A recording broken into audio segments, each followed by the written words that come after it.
उपमुख्यमंत्री सुनेत्रा पवार आता भ्रष्टाचाराविरोधात ॲक्शन मोडवर आल्याचं पाहायला मिळतंय। सुनेत्रा पवार यांनी घेतलेल्या 2 निर्णयांमुळे त्यांच्या भ्रष्टाचाराविरोधातला रुद्रावतार पाहायला मिळाला। त्यातला पहिला निर्णय म्हणजे एबीपी माझाच्या बातमीच्या पाठपुराव्याला मिळालेलं यश। अल्पसंख्याक विभागाकडून शाळांना केलेल्या प्रमाणपत्राच्या खैरातीबाबत तीव्र नापसंती व्यक्त करत अल्पसंख्याक मंत्री या नात्याने त्यांनी सखोल चौकशीचे आदेश दिलेत। दुसरीकडे मंत्रालयातील लाचखोरी प्रकरणावरही त्यांनी तीव्र संताप व्यक्त केलाय। काल झालेल्या आमदारांच्या बैठकीनंतर वरिष्ठ नेत्यांच्या बैठकीत सुनेत्रा यांनी झिरवाळांबाबत तीव्र नापसंती व्यक्त केली आहे। लाचखोरी प्रकरणातही सुनेत्रा पवारांनी मंत्री झिरवाळांचे चांगलेच कान टोचल्याचं समोर येत आहे। त्यामुळे लाचखोरीच्या प्रकरणांवर सुनेत्रा पवारांनी कठोर ॲक्शन घेतल्याची चर्चा पाहायला मिळते।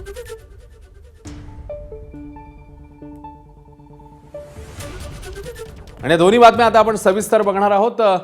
अजित पवारांच्या निधनामुळे राज्यामध्ये शासकीय दुखवटा असताना शिक्षण विभागातल्या अधिकाऱ्यांनी संधीसाधूपणा करत राज्यातल्या 75 शिक्षण संस्थांना अल्पसंख्याक दर्जा दिला होता। एबीपी माझाने हा धक्कादायक प्रकार काल उघड केला। त्यानंतर सुनेत्रा पवार यांनी अल्पसंख्याक मंत्री या नात्याने संपूर्ण प्रकरणाची गंभीर दखल घेतली आणि चौकशीचे आदेश दिले। प्रमाणपत्राच्या आदेशावर सह्या कोणी आणि कोणाच्या दबावाखाली केल्या याची चौकशी होणार आहे। विशेष म्हणजे प्रमाणपत्र उपसचिव मिलिंद शेणॉय यांच्या सहीने देण्यात आली आहेत, त्यामुळे या सह्या मिलिंद शेणॉय यांना भोवण्याची शक्यता आहे। काल झालेल्या बैठकीत सुनेत्रा पवारांनी हे महत्त्वाचे आदेश दिले आहेत। तसंच त्यांनी अल्पसंख्याक विभागाकडून देण्यात आलेल्या प्रमाणपत्राच्या खैरातीबाबत तीव्र नापसंती व्यक्त केली।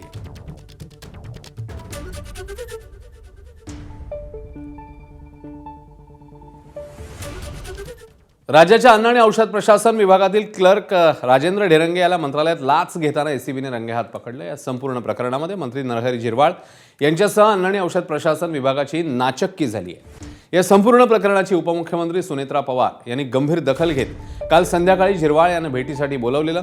त्यावेळी सुनेत्रा पवारांनी लाचखोरी प्रकरणावर तीव्र नाराजी व्यक्त केली आहे। स्वतःची आणि पक्षाची प्रतिमा बदनाम होणार नाही याची काळजी घ्यावी, तसंच प्रशासन आणि अधिकारी बदनाम होणार नाहीत याविषयी देखील खबरदारी घ्यायला हवी, अशी समज त्यांनी झिरवाळ यांना दिल्याचं समजतंय।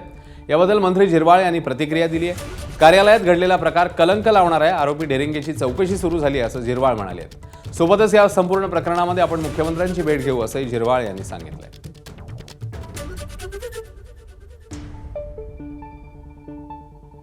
तात्काळ राजू ढेरंगे हे आता पोलीस कस्टडीत किंवा कायद्याच्या कचाट्यात सापडलेले आहेत। त्यांची चौकशी सुरू आहे, पण त्याबरोबर मी आपल्या विभागामार्फत एक स्वतंत्र चौकशी नेमून आणि सहआयुक्त दक्षता आणि पोलीस उपायुक्त यांच्यामार्फत एक चौकशी करण्याच्या निर्देशित केलेला आहे। त्या पद्धतीनं त्यांची चौकशी त्या ठिकाणी चालू आहे आणि त्यांची प्रतिनियुक्ती तात्काळ रद्द करून त्यांना मूळ आस्थापनेवर त्या ठिकाणी वर्ग करायला सांगितलं।